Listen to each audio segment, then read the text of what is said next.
Hello friends, welcome back to my channel സിംനാസ് football. അപ്പോഴിതേ ഇന്ന് ഞാൻ വന്നിട്ടുള്ളത് നമുക്ക് ഗോതമ്പ് പൊടി കൊണ്ട് എളുപ്പത്തിൽ റെഡിയാക്കി എടുക്കാൻ പറ്റിയ നല്ലൊരു ക്യാരറ്റ് കേക്കിൻ്റെ റെസിപ്പി ആയിട്ടാണ് കേട്ടോ. ഒരുപാട് മുന്നേ കുറേ പേര് എൻ്റെ അടുത്ത് റിക്വസ്റ്റ് ചെയ്തിട്ടുണ്ടായിരുന്നു ഗോതമ്പ് പൊടി വെച്ചിട്ട് ക്യാരറ്റ് കേക്ക് റെഡിയാക്കി എടുക്കാനായിട്ട്. പക്ഷേ അന്നൊന്നും ചെയ്തെടുക്കാനായിട്ട് പറ്റിയിട്ടുണ്ടായിരുന്നില്ല. അപ്പോൾ ഇന്നാണ് ഞാൻ ആ റെസിപ്പി ആയിട്ട് വന്നിട്ടുള്ളത്. അപ്പോൾ ഈ ഒരു റെസിപ്പിയുടെ പ്രത്യേകത എന്താ വെച്ചാൽ നമ്മളിത് ചെയ്തെടുക്കുന്നത് ഓവനും ബീറ്ററും ഒന്നും ഇല്ലാതെ നമ്മുടെ പതിവ് രീതിയിൽ ആണ് നമുക്കിതെല്ലാവർക്കും ചെയ്തെടുക്കാൻ പറ്റുന്ന രീതിയിലാണ് കേട്ടോ നമ്മൾ ഈ കേക്ക് റെഡിയാക്കി എടുക്കാനായിട്ട് പോകുന്നത്. അപ്പോൾ എല്ലാവരും ഒന്ന് കണ്ടു നോക്കുക. നല്ല സോഫ്റ്റ് ആയിട്ടുള്ള നല്ല മോയ്സ്ചർ ആയിട്ടുള്ള കേക്കാണ് കേട്ടോ. അപ്പോൾ കണ്ടു നോക്കിയിട്ട് അഭിപ്രായങ്ങളൊക്കെ അറിയിക്കുക. അതുപോലെ ചാനലിൻ്റെ വീഡിയോസൊക്കെ ഇത് ആരെങ്കിലും ആദ്യമായിട്ട് കാണുന്നവർ ആരെങ്കിലും ഉണ്ടെങ്കിൽ സബ്സ്ക്രൈബ് ചെയ്യുക. അപ്പോൾ നമുക്ക് പെട്ടെന്ന് തന്നെ ഈ സോഫ്റ്റ് ആയിട്ടുള്ള കേക്ക് ക്യാരറ്റ് കേക്ക് എങ്ങനെ റെഡിയാക്കും നോക്കാം. അപ്പോൾ ഗോതമ്പ് പൊടി കൊണ്ടുള്ള ഈ ഒരു ക്യാരറ്റ് കേക്ക് റെഡിയാക്കാനായിട്ട് ഞാനിപ്പോൾ ഇവിടെ എടുത്തിട്ടുള്ളത് 250 ml കപ്പിൽ 1 കപ്പോളം ഗോതമ്പ് പൊടിയാണ്. അപ്പോൾ ഗോതമ്പ് പൊടി എന്ന് പറയുന്നത് ഇങ്ങനെ കൂന കൂട്ടിയെടുക്കാതെ കറക്റ്റ് വിരൽ വെച്ച് പഠിച്ചെടുക്കണം. അപ്പോഴാണ് കേക്കിനുള്ള അളവുകൾ എപ്പോഴും കറക്റ്റായിട്ട് വരത്തുള്ളൂ. അപ്പോൾ ഇത് 1 കപ്പോളം ഗോതമ്പ് പൊടി ഞാൻ എടുത്തിട്ടുണ്ട്. അതിപ്പോൾ നിങ്ങൾ പാക്കറ്റ് പൊടിയാണ് അല്ല മില്ലിൽ നിന്ന് പൊടിച്ച് ഉപയോഗിക്കുന്നവർ അങ്ങനെയുള്ള പൊടിയാണ് ഉപയോഗിക്കുന്നതെങ്കിൽ എന്തായാലും കുഴപ്പമില്ല കേട്ടോ. കറക്റ്റായിട്ട് 1 കപ്പ് വടിച്ചെടുക്കാനായിട്ട് ശ്രദ്ധിക്കാം. പിന്നെ നമുക്ക് വേണ്ടത് 1/2 കപ്പോളം സാധാരണ പഞ്ചസാര. അപ്പോൾ 1 കപ്പ് ഗോതമ്പ് പൊടിക്ക് 1/2 കപ്പോളം പഞ്ചസാര എന്നുള്ളത് കണക്കായിട്ടുള്ള മധുരമാണ് കേട്ടോ. ഒരുപാട് കൂടുതലുമല്ല എന്നാൽ തീരെ അങ്ങോട്ട് കുറവുമല്ല. അപ്പോൾ നിങ്ങൾക്ക് കേക്കിന് ഒരുപാട് മധുരം വേണമെന്നുള്ളവർക്ക് 1/2 cup plus 2 table spoon extra പഞ്ചസാര കൂടി എടുക്കാം കേട്ടോ. പിന്നെ നമുക്ക് വേണ്ടത് ഇളം ചൂടുള്ള 1/2 കപ്പോളം പാല്. അപ്പോൾ ഒരുപാട് ചൂടില്ല, ഇതേ നമുക്ക് കൈയൊക്കെ കുത്താൻ പാകത്തിലുള്ള ഇളം ചൂടുള്ള പാല് കേട്ടോ. അതിപ്പോൾ 1/2 കപ്പോളം ഞാൻ എടുത്തിട്ടുണ്ട്. പിന്നെ ഇത് 2 ടേബിൾ സ്പൂണോളം വെജിറ്റബിൾ ഓയിൽ. ഏത് വെജിറ്റബിൾ ഓയിൽ വേണമെങ്കിൽ നിങ്ങൾക്ക് ഉപയോഗിക്കാം. ഞാനിപ്പോൾ ഇവിടെ എടുത്തിട്ടുള്ളത് സൺഫ്ലവർ ഓയിലാണ് കേട്ടോ. ഒലീവ് ഓയിൽ അതുപോലെ വെളിച്ചെണ്ണയൊന്നും ഉപയോഗിക്കാതിരിക്കാനായിട്ട് നോക്കുക കേട്ടോ. പിന്നെ ഇത് ഒരു 1/2 ടീസ്പൂണോളം ബേക്കിംഗ് പൗഡർ, അതുപോലെ 1/4 ടീസ്പൂണോളം ബേക്കിംഗ് സോഡ നമുക്ക് ആവശ്യമുണ്ട്. പിന്നെ ഒരു 1/4 ടീസ്പൂണോളം ഫ്ലേവറിന് വേണ്ടിയിട്ട് വാനില എസൻസ്. പിന്നെ ഇത് ക്യാരറ്റ് കേക്ക് ആയതുകൊണ്ട് തന്നെ ഒരു മീഡിയം സൈസുള്ള ക്യാരറ്റ് ഞാൻ ഗ്രേറ്റ് ചെയ്ത് എടുത്തിട്ടുണ്ട്. അപ്പോൾ ഇത്രയും നൈസായിട്ട് ഗ്രേറ്റ് ചെയ്യാൻ പറ്റുമോ അത്രയും നൈസായിട്ട് തന്നെ ഗ്രേറ്റ് ചെയ്യുക കേട്ടോ. അപ്പോഴാണ് കറക്റ്റായിട്ട് നമുക്ക് ആ ഒരു കേക്കൊക്കെ പൊങ്ങി വരാനായിട്ട് സാധിക്കത്തുള്ളൂ. അപ്പോൾ എത്രയും നൈസായിട്ട് കട്ട് ചെയ്യാനായിട്ട് നോക്കുക. പിന്നെ നിങ്ങളുടെ കയ്യിൽ ചോപ്പർ ഉണ്ടെന്നുണ്ടെങ്കിൽ ചോപ്പർ യൂസ് ചെയ്യാം ഇത് ഗ്രേറ്റ് ചെയ്യാനായിട്ട്. പിന്നെ ഗ്രേറ്റർ ആണെങ്കിലും ഗ്രേറ്റർ എടുക്കുക കേട്ടോ, നിങ്ങളുടെ ഇഷ്ടത്തിനനുസരിച്ച് എടുക്കുക. അപ്പോൾ ഒരു മീഡിയം സൈസിലെ ക്യാരറ്റ് മാത്രമേ നമുക്ക് ആവശ്യമുള്ളൂ കേട്ടോ, ഒരുപാട് വേണ്ട. അപ്പോൾ ഇതൊക്കെയാണ് ക്യാരറ്റ് കേക്ക് ഉണ്ടാക്കാനായിട്ടുള്ള മെയിൻ ആയിട്ടുള്ള ഇൻഗ്രീഡിയൻസ്. അപ്പോൾ നമുക്കിത് എങ്ങനെയാണ് പെട്ടെന്ന് റെഡിയാക്കുന്നത് നോക്കാം. ആദ്യം തന്നെ നമുക്ക് ഈ കേക്കിന് ആവശ്യമായിട്ടുള്ള ഡ്രൈഡ് ആയിട്ടുള്ള ഇൻഗ്രീഡിയൻസ് ഒക്കെ ഒന്ന് അരിച്ചെടുക്കാം. അതിനായിട്ട് ഇതേ ഒരു അരിപ്പ ഞാൻ വെച്ച് കൊടുത്തിട്ടുണ്ട് ഒരു പാത്രത്തിൻ്റെ മുകളിലോട്ടായിട്ട്. അതുപോലെ നമ്മൾ എടുത്തു വെച്ച 1 കപ്പോളം ഗോതമ്പ് പൊടി നമുക്ക് ഈ അരിപ്പയിൽ കൂടി അങ്ങോട്ട് ഇട്ട് കൊടുക്കാം.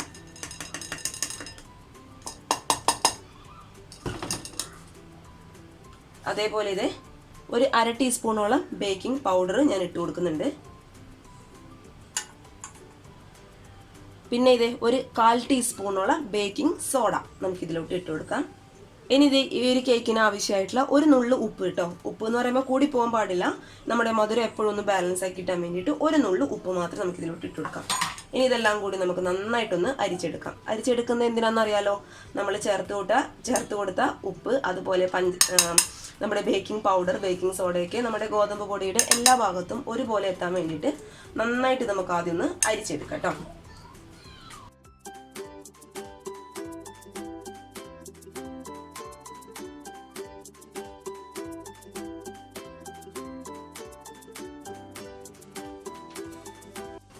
ഇനി ഇതേ ഒരു മിക്സിയുടെ ജാറിൽ നമ്മൾ എടുത്തു വെച്ച 1/2 കപ്പോളം പഞ്ചസാര നമുക്ക് ആദ്യം നന്നായിട്ടൊന്ന് നല്ല ഫൈൻ പൗഡറായിട്ടൊന്ന് പൊടിച്ചെടുക്കാം.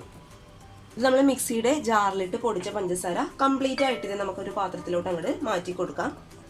ഇനി ഇത് നമ്മൾ എടുത്തു വെച്ച 1/2 കപ്പ് പാലിൽ നിന്ന് ഒരു പകുതി ഭാഗത്തോളം മാത്രം നമുക്ക് ഇതിലോട്ട് ഒഴിച്ചു കൊടുക്കാം കേട്ടോ. ബാക്കി നമുക്ക് വെള്ളം, അതായത് മാവിന് വെള്ളം വേണമെന്നുണ്ടെങ്കിൽ മാത്രം ചേർത്ത് കൊടുക്കുക. അതായത് മാവ് ഒരുപാട് കട്ടിയാണെന്നുണ്ടെങ്കിൽ മാത്രം ചേർത്ത് കൊടുക്കുക കേട്ടോ. അപ്പോൾ നമുക്ക് തൽക്കാലം 1/2 കപ്പിൽ നിന്ന് ഒരു 1/4 കപ്പോളം ഞാൻ ചേർത്ത് കൊടുത്തിട്ടുണ്ട്. ഇനി ഇതെല്ലാം കൂടി പഞ്ചസാരയും പാലും നന്നായിട്ട് ഒരു ഫോർക്കോ സ്പൂണോ വെച്ചിട്ട് നന്നായിട്ടൊന്ന് മിക്സ് ചെയ്ത് കൊടുക്കുക കേട്ടോ. അപ്പോൾ പാലൊഴിക്കുമ്പോൾ ശ്രദ്ധിക്കുക, 1/2 കപ്പിൽ നിന്ന് 1/4 കപ്പ് പാല് മാത്രമേ നമ്മൾ ആദ്യത്തെ ഈ ഒരു സ്റ്റെപ്പിൽ ഒഴിച്ചു കൊടുക്കേണ്ട ആവശ്യമുള്ളൂ കേട്ടോ. ഇതെല്ലാം കൂടി നന്നായിട്ട് നമുക്ക് ആദ്യം ഒന്ന് ഈ ഒരു പഞ്ചസാര പാലിൽ കിടന്ന് അലിയുന്ന വരെ ഒന്ന് മിക്സ് ചെയ്ത് കൊടുക്കാം.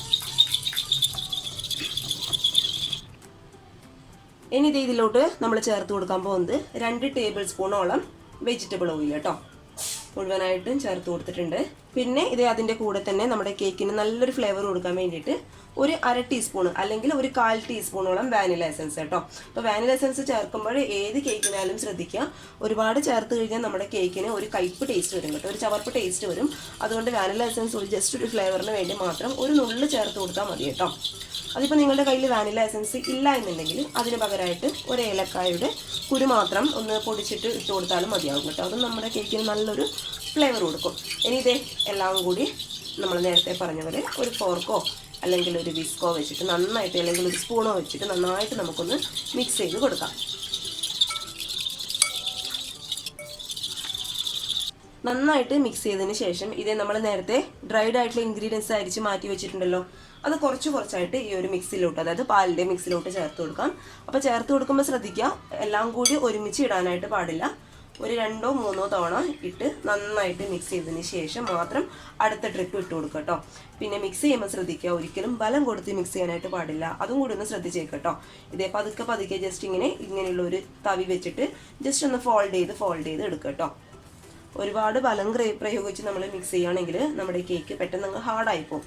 അതുകൊണ്ടാണ് ഏതൊരു കേക്കിനും ഈ ഒരു സ്റ്റെപ്പിൽ പതുക്കെ ജസ്റ്റ് ഇങ്ങനെ ഫോൾഡ് ചെയ്ത് എടുക്കാനേ പാടുള്ളൂ.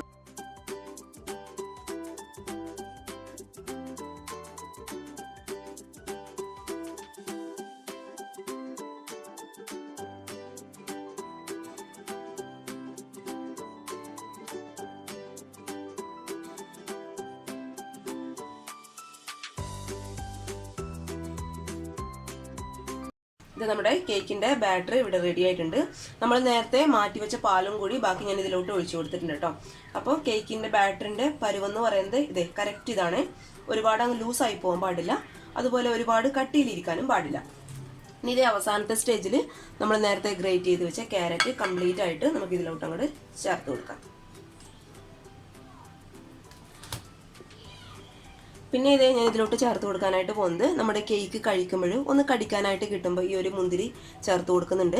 അത് ഓപ്ഷനിലാണ് കേട്ടോ. നിങ്ങൾക്ക് ഇഷ്ടമുണ്ടെങ്കിൽ, നിങ്ങൾക്ക് താല്പര്യം ഉണ്ടെങ്കിൽ, അല്ലെങ്കിൽ നിങ്ങളുടെ കയ്യിലുണ്ടെങ്കിൽ മാത്രം ചേർത്ത് കൊടുത്താൽ മതി. പിന്നെ നിങ്ങൾക്ക് മുന്തിരിക്ക് പകരമായിട്ട് ഏത് ഡ്രൈ ഫ്രൂട്ട്സും ചേർത്ത് കൊടുക്കാം. പക്ഷെ ചേർത്ത് കൊടുക്കുമ്പോൾ ഒന്ന് ശ്രദ്ധിക്കുക, ആവശ്യത്തിന് മാത്രം, ഒരുപാട് വേണ്ട, കുറച്ച് മാത്രം ചേർത്ത് കൊടുത്താൽ മതി. അപ്പോൾ അണ്ടിപ്പരിപ്പ് ഉണ്ടെങ്കിൽ അണ്ടിപ്പരിപ്പ് ചേർത്ത് കൊടുത്തോളൂ, നിങ്ങളുടെ ഇഷ്ടത്തിനനുസരിച്ച് ചേർത്ത് കൊടുക്കുക. ഇനി ഇതെല്ലാം കൂടി ഇതേ നന്നായിട്ട് അങ്ങോട്ട് മിക്സ് ചെയ്ത് കൊടുക്കുക.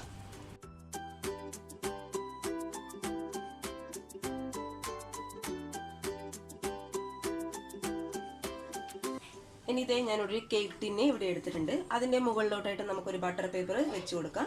അപ്പോൾ ബട്ടർ പേപ്പർ ഇല്ല എന്നുണ്ടെങ്കിൽ അറിയാലോ എന്താ ചെയ്യേണ്ടത്. ഞാൻ ഒരുപാട് കേക്കിൻ്റെ റെസിപ്പിയിൽ പറഞ്ഞിട്ടുണ്ട്.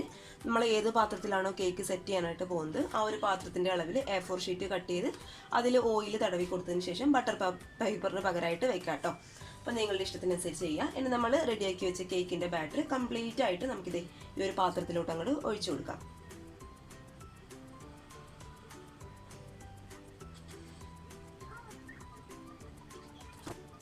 ഇനി ഇത് എന്തെങ്കിലും എയർ ബബിൾസ് ഉണ്ടെങ്കിൽ അതങ്ങോട്ട് പോകാൻ വേണ്ടിയിട്ട് ജസ്റ്റ് കേക്ക് ടീൻ ഒന്ന് ടാപ്പ് ചെയ്ത് കൊടുക്കാം. പിന്നെ ഇതിൻ്റെ മുകളിലായിട്ടായിട്ട് ഒരു ഭംഗിക്ക് വേണ്ടിയിട്ട് ഞാൻ കുറച്ച് പീനട്ട് ഇട്ട് കൊടുക്കുന്നുണ്ട്. അപ്പോൾ അത് നിർബന്ധമൊന്നുമില്ല, നമ്മൾ കേക്ക് ആയി കഴിഞ്ഞാൽ കാണാനായിട്ട് ഒരു ഭംഗിക്ക് വേണ്ടിയിട്ട്, അതായത് കടല കേട്ടോ. അപ്പോൾ നിങ്ങൾക്ക് ഇതിന് കടലയ്ക്ക് പകരമായിട്ട് വേണമെന്നുണ്ടെങ്കിൽ അണ്ടിപ്പരിപ്പ് ഉപയോഗിക്കാം, അതല്ല എന്നുണ്ടെങ്കിൽ ബദാം ഉപയോഗിക്കാം. നിങ്ങളുടെ ഇഷ്ടത്തിനനുസരിച്ച് ചെയ്യുക കേട്ടോ. ഇത് ഒരുപാട് വേണ്ട, കുറച്ച് മതി. ഒരു പാത്രത്തിൽ ആവശ്യത്തിന് ഉപ്പിട്ട് ഇത് ഒരു സ്റ്റാൻഡ് ഞാൻ വെച്ച് കൊടുത്തിട്ടുണ്ട്. അപ്പോൾ സ്റ്റാൻഡ് ഇല്ല എന്നുണ്ടെങ്കിൽ ഇത് ഇങ്ങനെയുള്ള ഒരു പാത്രം വെച്ച് കൊടുത്താലും മതി കേട്ടോ. കാരണം നമ്മൾ കേക്ക് ടീന് ഡയറക്റ്റ് ആയിട്ട് ഇതിലോട്ട് ഇറക്കി വെക്കുകയാണെങ്കിൽ പെട്ടെന്ന് അടിയിൽ പിടിക്കാനുള്ള ചാൻസ് ഉണ്ട്. അതുകൊണ്ട് അതില്ലാതാക്കാൻ വേണ്ടിയിട്ട് ഇതേ ഒരു സ്റ്റാൻഡോ അല്ലെങ്കിൽ ഇത് ഇങ്ങനെയുള്ള ഒരു പാത്രം വെച്ച് കൊടുക്കുക. ഇനി ഇത് 5 മിനിറ്റ് ഹൈ ഫ്ലെയിമിലിട്ട് നമുക്ക് നന്നായിട്ടൊന്ന് ചൂടാക്കി എടുക്കാം. ഇത് 5 മിനിറ്റ് കൊണ്ടൊക്കെ നമ്മുടെ പാത്രം നന്നായിട്ട് ചൂടായിട്ടുണ്ട്. ഈ പാത്രത്തിൽ നിന്ന് കറക്റ്റ് പുക വരണം കേട്ടോ. അപ്പോഴാണ് കറക്റ്റ് ആ ഒരു ഉപ്പയൊക്കെ നന്നായിട്ട് ചൂട് പിടിക്കത്തുള്ളൂ. ഇനി നമ്മൾ നേരത്തെ റെഡിയാക്കി വെച്ച കേക്ക് ടീന് നമുക്കിത് ഈ ഒരു സ്റ്റാൻഡിൻ്റെ മുകളിൽ അല്ലെങ്കിൽ നിങ്ങൾ പാത്രമാണ് വെക്കുന്നതെങ്കിൽ അതിൻ്റെ മുകളിലോട്ടായിട്ട് വെച്ച് കൊടുക്കാം. ഇനി ഇത് അടച്ച് വെച്ച് ഏറ്റവും ലോ ഫ്ലെയിമിൽ കറക്റ്റ് 30 മിനിറ്റ് കേട്ടോ. അതിനിടയ്ക്ക് തുറന്നു നോക്കാനായിട്ട് പാടില്ല, നമ്മുടെ കേക്ക് അങ്ങ് അമുങ്ങി പോവും, പൊങ്ങി വരത്തില്ല കേട്ടോ. അതുകൊണ്ട് ഏറ്റവും ലോ ഫ്ലെയിമിൽ കറക്റ്റ് 30 മിനിറ്റ്. ഇത് നമ്മുടെ കേക്കൊക്കെ കറക്റ്റായിട്ട് സെറ്റായിട്ട് വന്നിട്ടുണ്ട്. അപ്പോൾ കറക്റ്റ് 30-35 മിനിറ്റ് എടുത്തിട്ടോ കേക്ക് റെഡിയാക്കി കിട്ടാനായിട്ട്.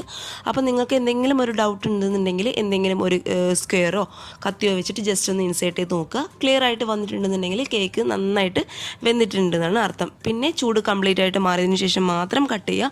അപ്പോഴാണ് നന്നായിട്ട് ആ ഒരു കേക്കിൻ്റെ ഉള്ളിലെ ഹോൾസൊക്കെ തെളിഞ്ഞ് വരത്തുള്ളൂ. അപ്പോൾ നല്ല സോഫ്റ്റ് ആയിട്ടുള്ള, ഒരുപാട് സ്പോഞ്ചി ആണെന്ന് പറയാൻ പറ്റില്ല കേട്ടോ, കാരണം അത്രയും മോയ്സ്ചർ ആയിട്ടുള്ള കേക്കാണ്. കുഞ്ഞുങ്ങൾക്കൊക്കെ തീർച്ചയായിട്ടും ഇഷ്ടപ്പെടും. അപ്പോൾ ക്യാരറ്റൊക്കെ കയ്യിൽ ഉണ്ടെങ്കിൽ ഇപ്പം തന്നെ ട്രൈ ചെയ്ത് നോക്കിക്കോളൂ.